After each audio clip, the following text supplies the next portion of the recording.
dan como dos explicaciones. Ok, el precio de Bitcoin no se mueve de forma azarosa, sino que está este ciclo, ¿verdad? Que además puede estar influenciado por distintos factores, y ahí es donde entran estas dos modalidades. La primera es que es la top-down, que es un poco lo que nosotros siempre hablamos de cómo pueden afectar los factores externos en términos de economía, en términos de geopolítica internacional al precio de Bitcoin. Esto que hablamos siempre de qué va a pasar si van a recortar las tasas, si las van a mantener, si las van a subir. Bueno, esto, los que creen obviamente que el precio no se mueve de forma aleatoria, adjudican uno de los motivos a esta explicación, tanto para Bitcoin como para el resto de las criptomonedas, obviamente, con mayor o menor volatilidad. Y acá es donde entra, que fíjense, que acá está el grafiquito, todo esto después se lo voy a mostrar. Vieron que muchas veces se habla de este gráfico M2 que les muestra la correlación que hay. Esta es la oferta monetaria. Vieron que acá en Argentina se habla de la base monetaria. Bueno, es una base monetaria global, mundial, que incluye dinero en efectivo, plata en cuenta corriente, cuenta de ahorro, depósitos en bancos, etcétera. Fíjense la correlación de la línea azul, no la línea celeste de Bitcoin, cuando llegó al punto máximo. Fíjense que M2 también llegó al punto máximo. En este punto, Bitcoin alcanzó el punto más bajo, M2 también llegó al punto más bajo. Entonces, fíjense cómo muchos utilizan este factor. Es una de las métricas que trae el informe de Research, la correlación que hay entre M2 y el precio de Bitcoin, que es un poco lo que nosotros también habíamos hablado, creo que lo habíamos visto, el tema del balance sheet de la Fed, como también tenía una correlación inversa, ¿no? Nosotros veíamos que el gráfico después lo vamos a chumear, del balance sheet de la Fed iba cayendo, y eso quiere decir que la Fed se iba desprendiendo de activos, no iba acumulando activos. Entonces lo que uno quería era que se empiece a inyectar dinero en la economía, que la Fed empiece a acumular activos, porque eso va a tener un efecto rebote al final, obviamente, en los activos de mayor volatilidad. Bueno, esa era una correlación inversa, porque a medida que iba cayendo el gráfico del balance sheet, iba a ir subiendo o bajando el precio de Bitcoin dependiendo de la etapa en la que estemos. Entonces, esto es una explicación que no tiene que ver con cuestiones intrínsecas o internas de las criptomonedas, simplemente con ahora lo que había pasado con la guerra entre Irán e Israel, el tema de los aranceles. Esto sería como la parte macro, que también afecta a que se acelere o también se retrase el ciclo, ¿no? Que como tal existe, pero hay etapas que se pueden acelerar o no dependiendo de lo que ocurra a nivel macro. Después también la parte interna, obviamente, que tiene que ver con el halving, obviamente que eso per se genera una escasez, que por supuesto eso tiene que tener una correlación en una demanda estable que se traduce en mayor adopción de Bitcoin, para que esa escasez, para esa reducción a la mitad de los Bitcoins, que hoy se entregan 3,125 Bitcoins por cada bloque que se mira cada 10 minutos, bueno, obviamente tiene que haber una correlación en la demanda, que eso se traduce en una mayor adopción de Bitcoin, para que esa escasez se traduzca en estas escaladas que hasta ahora venimos teniendo. Fíjense cómo acá están en color las 4 estaciones, ¿no? El resumen del artículo, del informe, es que nosotros estamos ahora en lo que sería el otoño cripto, que es como el último estirón, ¿no? La parte en la que nosotros vamos a ver el punto más alto del ciclo, que serían los cuadraditos verdes. Fíjense que acá las barritas grises son los halvings, ¿no? Después acá tenemos lo que sería el verano, que ahora los va a ir definiendo, ¿no? Pero lo que sería el verano cripto, y acá es donde nosotros técnicamente estaríamos. Este fue el segundo halving, el de 2016, el tercero de 2020, este es el cuarto. Nosotros estamos en la parte verde de esta parte de acá, que sería 2025. Esto, por supuesto, también tiene que ver, pero ya es una cuestión intrínseca de las criptomonedas, de cómo fue diagramado Bitcoin en su white paper, independientemente de lo que haga Powell, de lo que haga la Fed con las tasas. Que eso, obviamente, tiene que ver con la primera parte de la explicación. Pero estos dos son factores que pueden hacer que alguna etapa, digamos, sea más o menos rápido, más o menos lenta. Fíjense que, como les digo, acá están un poco las estaciones que marca JP Morgan. Nosotros supuestamente estamos en esta, que acá hay algunos que incluyen Ethereum, que los que lo incluyen, digamos, incluir Ethereum sería más esperanzador, porque te está diciendo que el otoño cripto arranca cuando Bitcoin es un máximo histórico, que ya lo hizo y lo superó más de una vez, y cuando Ether también lo hace, que es lo que no pasó. Hay algunos que dicen, no, en realidad esto se da, solo alcanza que Bitcoin haga su máximo histórico. Entonces ya desde diciembre del año pasado, que estamos en este otoño que tiende a durar en promedio unos 10 meses, lo que justo nos da septiembre, octubre de este año, que podría coincidir con el primer recorte de tasas, ¿no? de la Fed.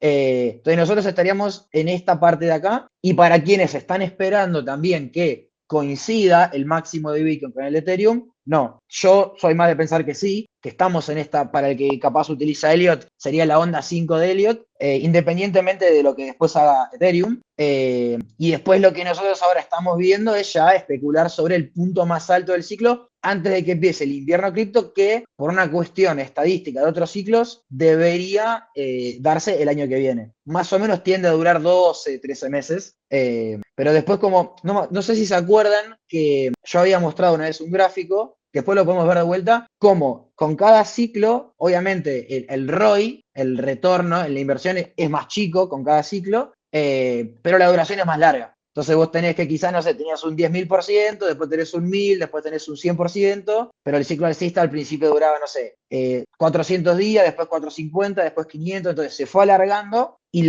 el ROI fue cayendo. Sigue siendo obviamente un ROI sumamente alto para lo que es para cualquier tipo de activo, pero por eso en promedio siempre dicen, bueno, de 12 a 18 meses después del halving es que ocurre el punto más alto de este otoño cripto, ¿no? Que es donde vemos el punto más alto, que es donde nosotros hablamos de este famoso tercer trimestre, que encima, siguiendo la lógica de la primera parte del bottom up, del top down, perdón, que sería un factor macro, si encima se acompaña con un recorte en las tasas, también hay que ver qué pasa con la tregua arancelaria, obviamente, de Estados Unidos y Trump, coincidiría en esa época también. Entonces, un poco arranca hablando de eso, ¿no? De estas estaciones, estando nosotros, supuestamente a partir de diciembre, porque de hecho, para el equipo de research de JP Morgan, una de las pautas, primero esto, ¿no? Cuando ya se empieza a instalar Bitcoin en el debate financiero, cuando ya empezás a ver un montón de... Hoy veía una métrica muy interesante que para mí también tiene mucho que ver con esto de la alt season, que quizás no tengamos alt season. Hoy veía que en los otros ciclos alcistas, por ejemplo, no sé, de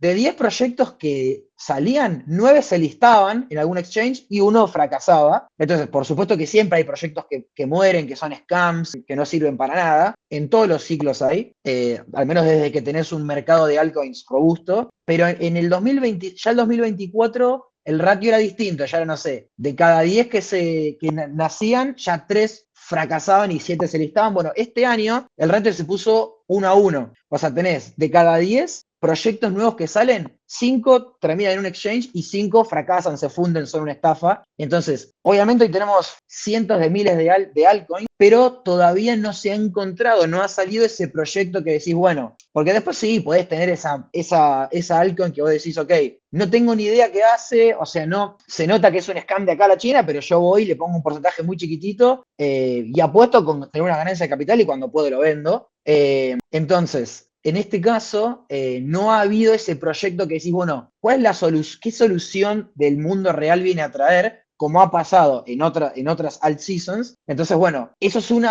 podría explicar por qué también tenemos una dominancia de Bitcoin que no para de hacer máximos también. Entonces, una forma de ver en qué estación estamos es un poco esto, ¿no? Cuando empiezan a haber un montón de proyectos scams, burbujas cripto, un montón de estafas, que suele acompañar. ¿Por qué? Porque recuerden que este dinero cripto empieza después de ya un impulso. Cuando Bitcoin, la parte del verano cripto, digamos, ¿cuándo se da? Cuando Bitcoin alcanza su máximo histórico. Eso ya pasó, el máximo estaba en 70.000, ya quedó súper atrás, un 30% arriba. Entonces, uno ya viene con ese envión. No es que nosotros estamos en los famosos 16.000, que era el punto más bajo del bear market. Entonces, eso es una de las pautas que dicen, bueno, si empiezan a escuchar eso, es muy probable que estemos en el otoño cripto y a partir de ahí, 9, 10, 11 meses en promedio, haciendo un análisis cíclico que, a ver, hay que hacer el disclaimer. Bitcoin tuvo 4 halvings con este. Entonces, no hay mucha evidencia empírica como para decir, como vos agarrás un índice y decís, bueno, agarro un gráfico de los últimos 100 años y empiezo a sacar estadísticas. Es una historia joven, son 4 halvings, pero digamos, son las herramientas que tenemos. Entonces, en función de esos poquitos halvings, son que se fueron sacando estas estadísticas de, bueno,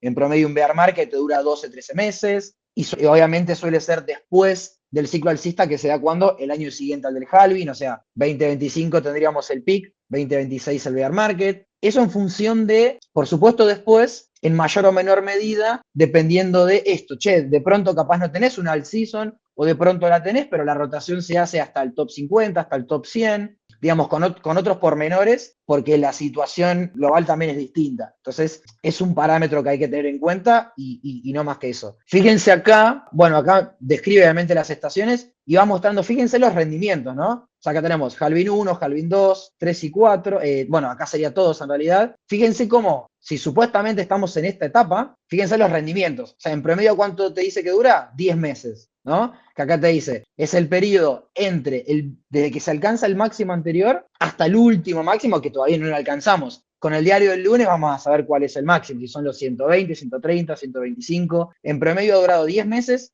y fíjense el retorno mensual promedio, 82% en el 2012. Como les decía hace un rato, esto fue aminorándose porque el mercado de altcoins también se fue haciendo más robusto, entonces la cuota de mercado de Bitcoin fue un poco más chica, entonces ya no tenés estos rendimientos, pero en promedio un 38% mensual en esta etapa de otoño cripto, ¿no? Entonces, por supuesto que esto también va a tener que ver con los retornos que vamos sirviendo mes a mes, que esto no quiere decir que tenés todos los meses alcistas. Es más, te puede pasar que estuvo esa tendencia, creo que una vez lo vimos con una de las páginas que habíamos visto, que siguiendo la tendencia, 2013, 2017, 2021, que son los años post-halving, fueron todos años súper alcistas, pero cada año tenía menos meses alcistas. Capaz, no sé, arrancó teniendo 9 meses alcistas y 3 bajistas, después empezó a tener, no sé, 8 y 4, después 6 y 6. Capaz ahora tenga, no sé, terminás teniendo 7 bajistas y 5 alcistas, o sea, tenés más meses malos que buenos, pero los buenos son mucho mejor.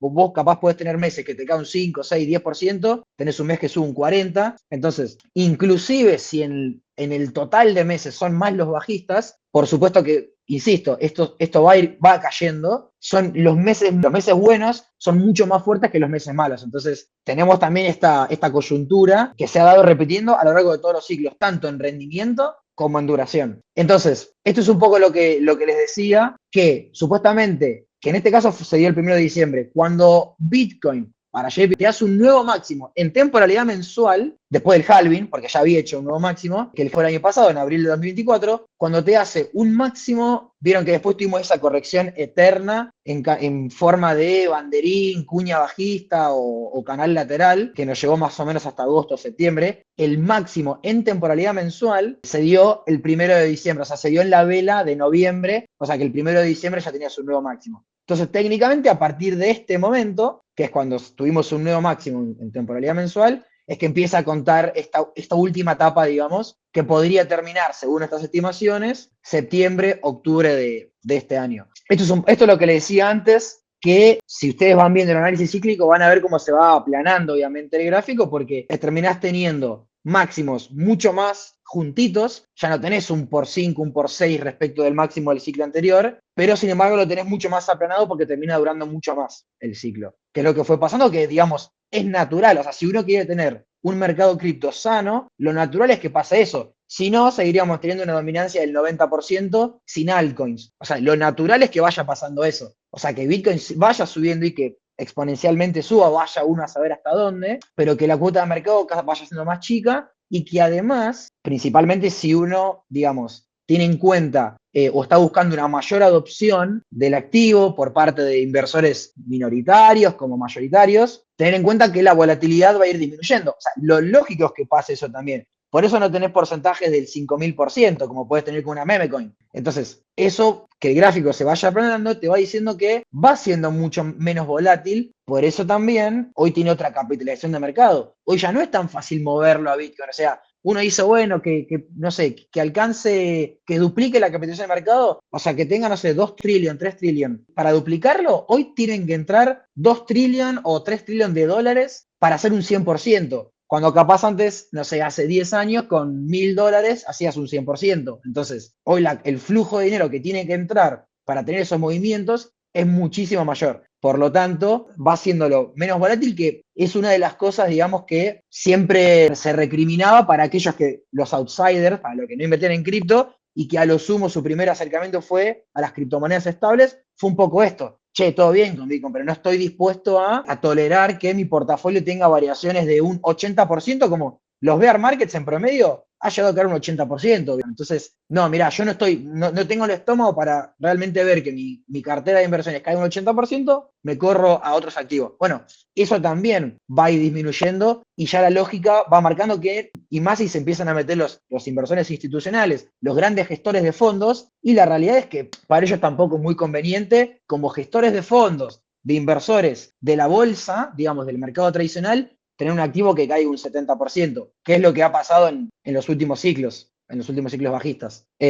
Después, otro punto también es esto, lo que hablamos recién, que es lo de las altcoins, ¿no? El de la alt season, que habría que separarle y decir, la realidad es que uno dice, bueno, hubo bull run, no hubo bull run. Bueno, si ve el rendimiento que tuvo Bitcoin, Bitcoin ha tenido un ciclo alcista. Las altcoins, por momentos, si ven la dominancia en algunas semanas particulares del año pasado, la dominancia de las altcoins estaba mejor que la de Bitcoin por una cuestión de días nada más, pero no fue sostenible. Hace 3 años que la dominancia no para de subir y todas las dominancias de las altcoins que miren no paran de caer hace 3 años. Entonces, esto es algo que también podría marcar que es un ciclo distinto, porque estos son cosas que se repitieron en los últimos dos, porque en el primero no había altcoins. Bueno, quizás esto es algo que o no se cumpla o, como les digo, quizás no tengas esa rotación al top 1000, donde pones plata, haces un por 50. Bueno, quizás hoy tenés una rotación mucho más atenuada, mucho más austera, y la vas a tener en las altcoins con mucha más capitalización de mercado. Por ahora vamos a ver la dominancia igual,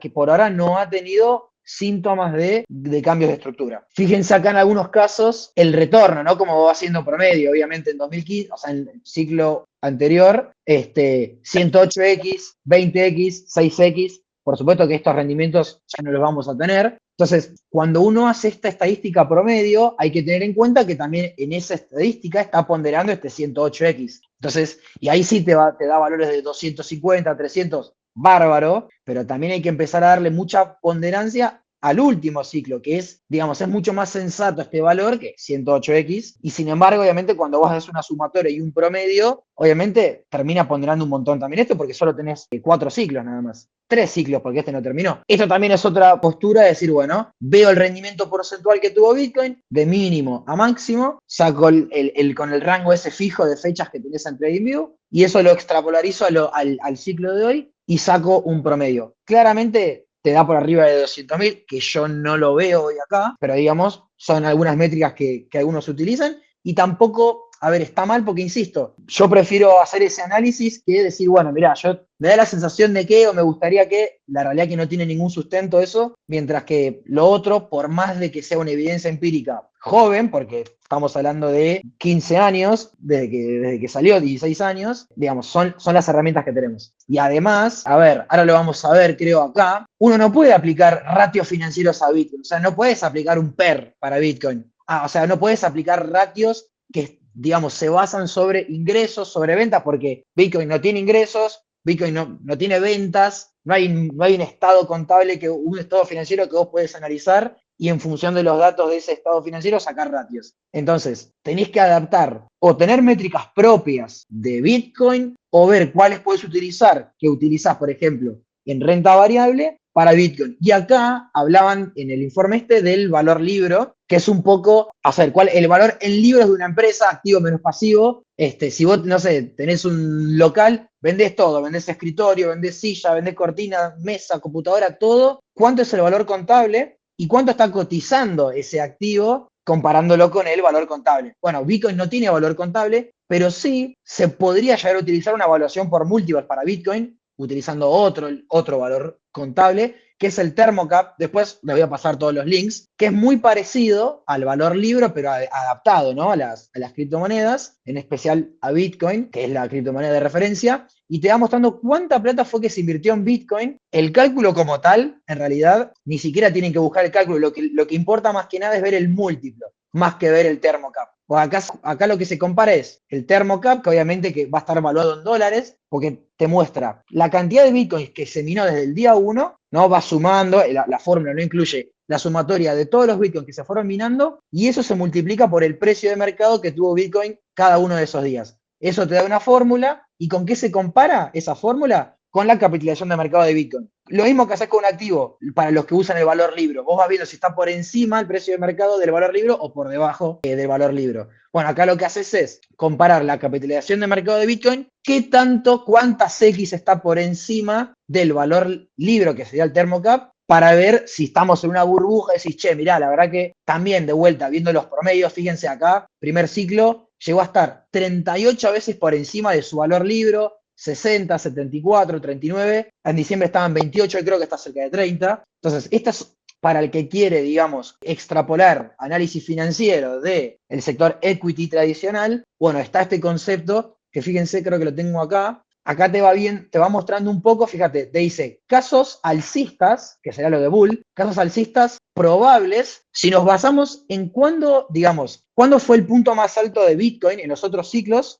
cuando llegó a ese punto máximo, ¿cuál era el valor, el múltiplo? Entonces, acá estamos viendo que, ahora estamos en diciembre, ¿no? ¿El promedio cuál fue? 50x. ¿Qué quiere decir? Que cuando el múltiplo estaba 50, que cuando Bitcoin cotizaba 50 veces por encima de su valor libro, ahí fue donde terminó el ciclo alcista. En promedio, después, por ejemplo, tenés 74x, 60x, 39x. En diciembre estábamos un 28x, lo que te quiere decir que todavía tenés algún recorrido alcista para tenerlo en cuenta, porque sería como el valor, un valor intrínseco, porque vos lo que también estás contemplando ahí es, che, ¿cuánto cuesta Bitcoin en términos de gastos de electricidad? Porque ahí uno está contemplando cuánto Bitcoin se mina y eso contempla los gastos de electricidad. Entonces, esa es la forma de tener como un valor intrínseco de Bitcoin. Entonces, che, minarlo, a día de hoy, cuesta esto? Bueno, pero ¿cuál es el precio de mercado? ¿Está por encima de lo que cuesta minarlo o está por debajo? No sé, el año pasado, por ejemplo, está muy, muy cerquita del valor de lo que cuesta minar. Entonces, para los que usaban esta evaluación por múltiplos, era un buen precio porque se estaba acercando al precio justo y nosotros estamos viendo que históricamente siempre estuvo muy por encima del valor ese libro que tenemos en Bitcoin. Entonces, esta es una forma también de calcularlo. A lo que a nosotros nos interesa es el múltiplo, ¿no? El múltiplo de este ThermoCap y compararlo con la capitalización de mercado. Porque una cosa es lo que cuesta minarlo, que como le digo es el valor intrínseco, y otra cosa es la cotización de mercado que tiene después en este momento en particular. Entonces muchos usan patrones de ciclos anteriores, decir, bueno, hago este análisis, los últimos 4 halvings se dieron de esta forma, etcétera, proyecto a este nuevo ciclo en porcentaje y en duración. Otros utilizan este concepto de valor libre para Bitcoin y comparan la capitalización de mercado de Bitcoin, o sea, el precio que tiene Bitcoin actualmente respecto a cuánto cuesta minarlo, que sería el ThermoCap, que está valuado en millones. Después, esto también me pareció interesante, y esto vieron que siempre habla Norbert de, che, no nos da lo mismo que Bitcoin termine siendo reserva estratégica de un país como Estados Unidos. No es lo mismo que acumule Bitcoin en Estados Unidos que acumule Bitcoin en El Salvador. Son distintas billeteras, ¿no? Entonces, también muchos prestan atención a cuál es la ponderación que tiene Bitcoin en comparación con otras divisas. Algunos te dicen, bueno, Bitcoin primero es un activo súper volátil y punto 2 es un activo joven. Entonces, lo más sensato que es compararlo con divisas de países emergentes, ¿no? Otros te dicen, bueno, no, pará, Bitcoin ya ha superado ahora vamos a ver, en cuanto a rendimiento, en cuanto a ponderación, a las divisas de países emergentes. Entonces me parece que ya tendría que ir en el pelotón de divisas de países desarrollados. Entonces, muchos lo que hacen es comparar a Bitcoin con cómo va fluctuando la oferta monetaria de las divisas de distintos países. Y acá es muy importante el concepto de la reserva global de divisas, que ahora vamos a ver el gráfico de torta. Fíjense, hoy no hay muchos países que almacenen Bitcoin, por eso les decía que es un driver sumamente alcista, sería lo opuesto a un cisne negro, que se confirme que Bitcoin, y después puede entrar Solana, la que fuera, pero digo, sea parte de la reserva estratégica, así como hoy Argentina tiene meta de dólares, de acumulación de dólares, bueno, que se acumulen Bitcoins, por supuesto, sería un driver tremendamente alcista, porque fíjense todo el recorrido que hay. Fíjense acá en verde, bueno, tenés el yen japonés, tenés la capitalización de mercado del oro, de la eurozona, y acá tenemos el market cap de Bitcoin, ¿no? Entonces, fíjense que hoy la ponderación, ¿no?, que tiene, esto lo que te está diciendo es, ¿cuál es el precio? Que esto lo pueden ver en esta página, esto está bueno, en Infinite Market Cap, que te va listando cuáles son los activos más importantes exclusivamente por capitalización de mercado. El oro hoy tiene 22 trillion, 10 veces más de market cap que Bitcoin. Entonces, ¿qué es lo que te muestra ese gráfico? Te está diciendo, che, mirá, si vos tenés, ¿no?, Bitcoin con una capitalización de mercado como la que tiene hoy, ¿cuánto sería el precio de Bitcoin si tuviese la capitalización de mercado del oro? ¿No? Si tuviese la capitalización de mercado del oro. Entonces, si yo estoy diciendo que Bitcoin tiene una capitalización de mercado de 2 trillion y el oro tiene una capitalización de mercado de 20 trillion, quiere decir que Bitcoin hoy si tiene la capitalización de mercado del oro, valdría $1 millón. Esa sería la cotización de mercado de Bitcoin. Hoy en día, igual Bitcoin, por ejemplo, Nvidia está segundo, tiene 3 trillones, que no es tan fácil, porque uno dice, bueno, 2 trillones, Bitcoin tendría que subir un 50% para llegar a ese segundo puesto, que yo lo veo en ese puesto. Hay que ver si termina superando al oro, pero igual ya sería súper positivo que termine en segundo lugar. Así que hay algunos que utilizan esto. Bueno, ¿cuál es la ponderación que tiene Bitcoin respecto de la capitalización de mercado de otros activos? ¿Verdad? De hecho, por ejemplo, también se utiliza mucho se ve como una torta, digamos. ¿Cuál es la ponderación que tiene, no sé, el dólar en esta reserva global de divisas extranjeras? Entonces, hoy, por ejemplo, las divisas quizás de países emergentes, capaz, no sé, pondrán un 2, un 5% en la torta de reserva global. Entonces, lo importante sería aspirar a que quizás con la ayuda de esta reserva estratégica tengamos que en esa torta global de reserva de divisas internacionales, aparezca Bitcoin y tengamos un 2, 5%, no sé, de cada $100 que hay invertidos en una divisa, que 2 o 5 sean de Bitcoin, ¿no? Que por supuesto hoy la que tiene la mayor ponderación son el dólar, el euro, el yen, y obviamente las que tienen menor ponderación son las divisas de monedas de países emergentes. Pero bueno, esto, ¿no? Un poco le decía, ir viendo qué ponderación se le va dando a este tipo de medidas, que si nos fijamos en la primera slide, ya esto no tiene que ver con una cuestión intrínseca de Bitcoin, de condiciones internas del código, lo que fuera, sino más bien de la contracara de esto, que sería, qué sé yo, más regulaciones en un país, regulaciones impositivas, prohibitivas, de las criptomonedas, de los exchanges, por supuesto tendría el impacto contrario. Entonces, en este caso, nosotros lo que tenemos que ir viendo es, ya no comparándoselo, por ejemplo, como sale acá con el oro, bueno, sino con otras divisas. Muchos también lo comparan con el oro, por supuesto, viéndolo, que es lo que hablábamos la última vez en la live session anterior de, che, bueno, creo que este es el momento ideal para ver si efectivamente el mercado digamos, lo considera, lo ve como un activo de cobertura frente a subas del petróleo por conflictos bélicos, conflictos geopolíticos arancelarios, o no. Me parece que este es un momento importante, ya que el oro siempre se lo ha visto como un fondo de cobertura, digamos, más allá de que, digamos, en cuanto a rendimientos, hoy también veía un gráfico, el que compara, no sé, el oro, el S&P 500, con Bitcoin, ha tenido otros rendimientos que no tienen nada que ver, han tenido una correlación directa, pero con porcentajes sumamente distintos. Entonces, también se dicen, bueno, la oferta de oro crece más o menos un 2% anual, la de Bitcoin un 1%, por supuesto es decreciente, es limitada, ya sabemos cuál va a ser el supply máximo de 21 millones, y la realidad es que uno nunca sabe, que es lo que también a veces dice Norbert, bueno, ok, el oro es escaso claramente, pero uno nunca sabe si puede aparecer un yacimiento en el que te puedes encontrar una mina de oro, o sea, puede pasar como no, pero la realidad es que uno no lo sabe. Nosotros acá tenemos un código que te dice, bueno, mira, va a haber 21 millones, se van a ir repartiendo de esta forma, con el halving cada 4 años que se va a ir reduciendo. Entonces vos ya sabés cuántos va a haber, y vos ya sabés que encima de que va a haber 21 millones, ya tenés más de 19 millones en circulación. Pero bueno, a ver, el tema del market cap del oro es algo de muy largo plazo para el que está hablando de Bitcoin para su jubilación. Bueno, bárbaro. Hoy tendría que hacer un 10x para tener el market cap del oro. Entonces, para el que lo ve como un objetivo a largo plazo, esa sería la métrica, porque la plata ya la superó.